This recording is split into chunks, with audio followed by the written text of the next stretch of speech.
El 92% de las fotos que enviamos las acaban viendo otros ojos que no son las del receptor original.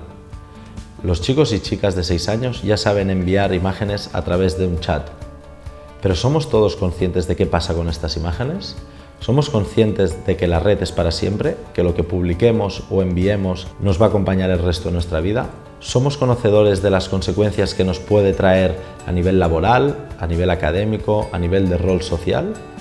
¿Son los más jóvenes conscientes de que esta imagen les puede acompañar toda su vida? ¿De que algo que publiquen erróneo les puede sentenciar? Debemos educar en el envío de fotografías. Debemos hacerlo desde la reflexión, la tranquilidad y la conciencia, nunca desde la impulsividad o la confianza. Internet es para siempre y nunca lo debemos olvidar.